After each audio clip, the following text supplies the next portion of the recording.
nunca se pensou que um patrimônio desse foi desativado. Eu me vejo na minha época aqui, embarcando aqui, né?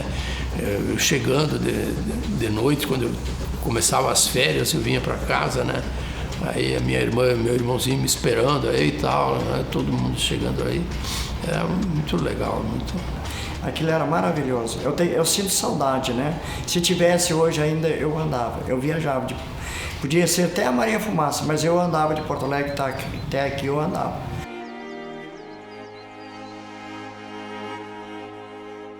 Eu gostava muito, né? Só que doía muito porque era da madeira que tu vinha sentado, né? Mas eu gostava muito quando ele buzinava, quando ele fazia aquele barulho, tuc, tuc, tuc, tuc, né? Aquilo ali eu ficava, né? Como eu era mais novo, né? Eu ficava assim que não tem explicação, né? Andava de trem, eu viajava aí a Porto Alegre, eu estudava em Porto Alegre, né? Em 57. E aí o meio de transporte era o trem, não tinha ônibus ainda. Daí a gente saía às 5 horas da manhã daqui, o trem ia até Cruz Alta. Cruz Alta a gente fazia a baldeação, pegava o trem que vinha de Passo Fundo e ia para Santa Maria.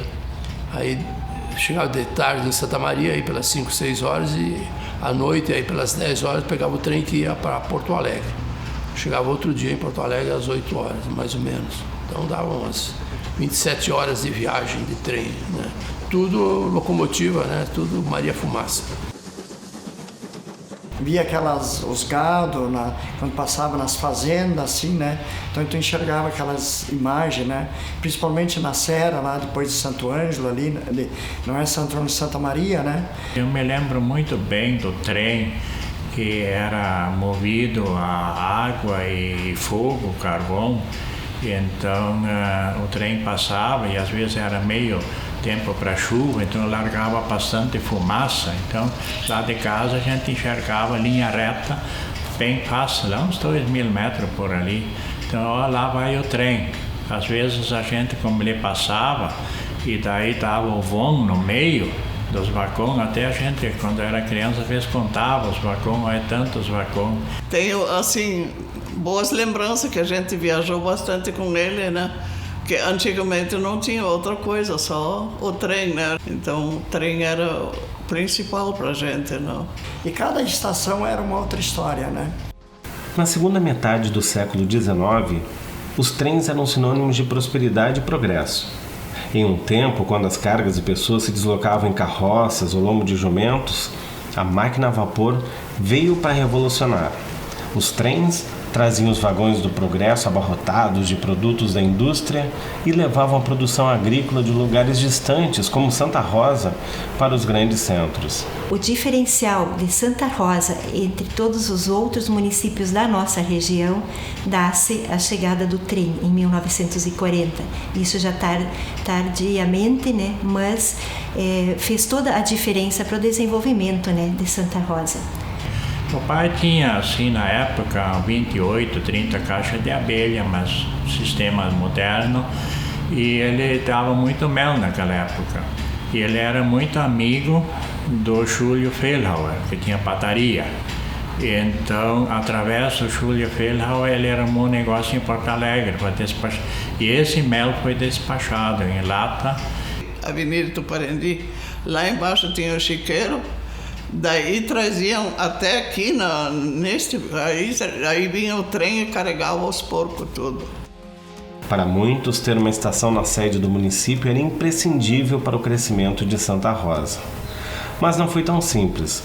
Provavelmente, esta foi uma das primeiras disputas políticas deste jovem município.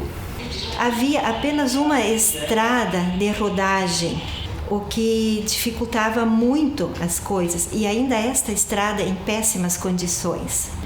Desta forma, começaram as negociações. Aonde vai ser construída a estação do trem? Havia duas lideranças, havia duas propostas para a construção. Um grupo em Cruzeiro, liderado pelo Coronel Braulio de Oliveira, que era um grande amigo do interventor do estado do Rio Grande do Sul, Flores da Cunha, E na Vila Santa Rosa, a sede do município, havia um grande grupo de pessoas, vereadores, lideranças da época e muitos industrialistas, pessoas da comunidade que lideraram um movimento para que a estação fosse construída na sede em Santa Rosa.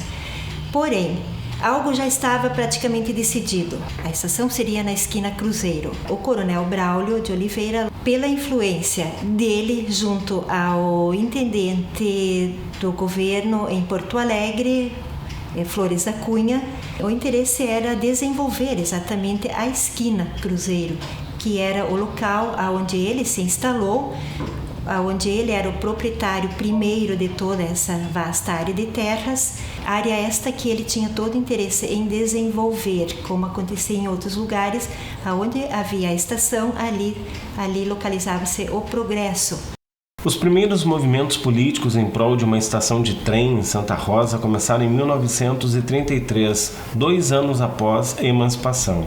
O relatório oficial do município de 1932 não deixa dúvidas e já apontava a necessidade de escoar os produtos agrícolas, como milho, feijão, fumo, arroz, entre outros cereais, além da produção de suínos, erva-mate e madeira. O prefeito Volenciano Coelho levou o pedido pessoalmente ao interventor do Estado. O general Flores da Cunha confirmou a construção da estação na sede e se comprometeu ainda que a linha férrea chegaria a Porto Mauá, considerado estratégico pela proximidade com a Argentina. Mas o trem nunca chegou ao porto que, ironicamente, leva o nome do patrono da ferrovia, Mauá. O coronel Braulio de Oliveira provou sua força política e em 1937 entrou em funcionamento a estação ferroviária Esquina. O trem trouxe progresso à localidade do atual bairro Cruzeiro, pois por ali passou a ser escoada toda a produção do município. Os santarrosenses assistiam ao desenvolvimento do distrito enquanto a sede do município ficava para trás. Então, houve vários movimentos, o que trouxe também mais uma estação para Santa Rosa. Esse movimento dos moradores, mas liderado por Alfredo Leandro Carlson, que foi presidente da Câmara de Vereadores nesse período entre os anos de 1937 e 40, e ele aproveitou uma visita do presidente Getúlio Vargas a São Borja. Então aproveitou esta visita do presidente e reuniu um grupo, conversaram com Getúlio Vargas e conseguiram dele então a promessa de que a sede do município também teria uma estação do trem. Porém, depois da inauguração da estação Esquina, houve mais uma vez um movimento para evitar a construção na sede do município.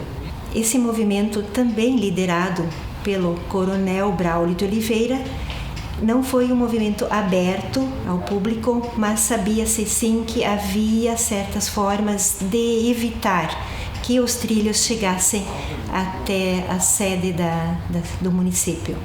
A estação na cidade de Santa Rosa foi uma conquista comemorada. Para muitos, viajar se tornou mais fácil, fosse no conforto dos vagões de primeira classe ou pagando metade do valor pela passagem de segunda. 4 vezes por semana, o trem de passageiros partia de Santa Rosa e 24 horas depois chegava a Porto Alegre. Era muito legal porque eu tinha 14 anos aí, naquela época, né, piazão, andava para lá e para cá, o trem se pode caminhar, né, daí tinha mais os colegas que estudavam junto lá, iam embarcando em Santo Ângelo, Juí, e aí a gente ia em turma assim, né. Aquele trem de Santa Maria para Porto Alegre tinha um vagão só de restaurante, né?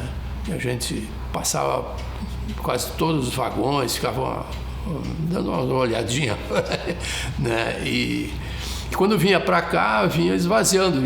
Aqui chegava mais ou menos, chegava o vagão da bagagem, acho que 2 vagões da primeira classe e 1 vagão da segunda classe, né? Segunda classe os bancos eram de madeira, né? E primeira classe não, primeira classe os bancos estofados de couro, né? Tinha até lustres assim, muito bonito. O vagão era requintado assim, né? Para a época, né? Era muito legal. Então foi com a Maria Fumaça, foi com depois veio o diesel e depois veio o minuano, né? Depois do minuano também foi um pouquinho mais rápido, né? A viagem, né? E diminuiu, né? O tempo, né? Também foi maravilhoso, né? Porque o minuano também tinha de tudo lá dentro, né? Só que aí tinha mais conforto, mas os de primeira de classe era separado também, mas era mais conforto também. Mas aquilo ali, assim, tu passava assim, voando, né? Enquanto eu morava aqui, ele, quando fazia troca, não, quando chegava, né, depois ele tinha que virar a máquina, né, entrava ali para trás, lá, os trilhos, iluminava toda a minha casa. Só que chegava, por exemplo, chegava de viagem, chegava só com os dentes brancos e os olhos, o resto tudo preto, né? A gente parava muito na saída do vagão, né? Ali era proibido, o chefe do trem passava lá, mandava a gente entrar, mas gurizão. Depois a camisa às vezes estava furada assim por causa da faísca da locomotiva. Chegava com a roupa meio... Mas era legal, era muito bom. Mas nem tudo foram alegrias. O acesso a produtos da capital também trouxe a concorrência para muitas empresas locais, que acabaram encerrando as atividades. Já em 1942, a produção de suínos, uma das maiores fontes de riqueza da época, foi fortemente afetada devido à falta de vagões para transportar os animais comercializados. Às vezes tinha que esperar porque o outro trem atrasava, então ficava horas ali, né? Às vezes ficava até 24 horas lá esperando para vir o outro que deu problema para poder o outro passar. E aí engatava duas máquinas na frente, né, da Maria Fumaça, né, quando era, né? E às vezes até um atrás, né? Isso acontecia até do diesel também, que o diesel também puxava um vagão, ele puxava na frente, mas às vezes tinha que engatar o outro porque ele começava a patinar, né? Dia de chuva, né? Ou quando uma barreira caía, né? Então tinha tranqueira até que... Então a gente ficava trancado ali, né? Os produtores agrícolas sentiram o mesmo problema e tiveram enormes prejuízos com a perda de estoques de cereais pela falta de transporte. Outro agravante para a manutenção dos trens foi a dificuldade na importação de material e equipamentos de reposição após a Segunda Guerra. Na década de 1950, as concessões venceram e o governo passou a controlar as companhias, criando em 1957 a Rede Ferroviária Federal, reunindo 22 ferrovias do país. O presidente Washington Luiz acreditava que o Brasil deveria abrir estradas. Juscelino Kubitschek seguiu a mesma direção e de lá para cá, o país saiu dos trilhos. O único problema surgiu quando começaram as locomotivas a diesel, que o comboio ficou maior, né? E soja e tal. Então, quando era Maria Fumaça, um comboio, acho que de 8, 10 vagões, não sei quantos, que tinha limite de potência, né? As máquinas a diesel, o que acontecia? O maquinista estava com a locomotiva lá na frente, e às vezes o comboio lá atrás estava numa curva e aí tombava. Acontecia que tombava muito vagão, porque a máquina estava lá na frente e no início, né? E a bitola é estreita, né? Então às vezes dava... Aí se tornou meio incômodo de viajar. Eu sei que a mãe uma vez levou 36 horas para chegar em Porto Alegre. Um trem húngaro que substituiu o Maria Fumaça, né? Eram vagões com a máquina dentro do trem, do vagão, né? Então às vezes tombava até remover aquilo aí, daí complicava. Em 1958, tínhamos 38 mil quilômetros de trilhos e no último censo, em 2007, eram apenas 28 mil, sendo que mais de 60% abandonados. Enquanto os trens cruzam a Europa a 300 km por hora, no Brasil a sua ausência sobrecarrega e torna lentas as estradas. A tão desejada estação férrea de Santa Rosa recebeu seus últimos passageiros ainda na década de 80 e encerrou as atividades. Hoje, o prédio da velha estação de Santa Rosa abriga um museu municipal. O Museu Municipal começa em 1997 com a aprovação da lei e o início do recolhimento de peças, né, para o acervo do museu. A campanha maior aconteceu em 2002 e oficialmente em 2003 ele foi aberto à comunidade como ponto de visitação. A cidade de Santa Rosa, né, como todas as demais, então, precisavam preocupar-se na preservação das peças e também dos documentos, né, que faziam parte de sua história. Houve então essa preocupação, né, na preservação desse acervo, que foi distribuído em diferentes cenários, mais o arquivo histórico, que possui, que guarda todos os documentos desde a formação do município de Santa Rosa. Com tantas memórias, talvez agora o nome mais adequado seja Estação das Lembranças ou Saudade.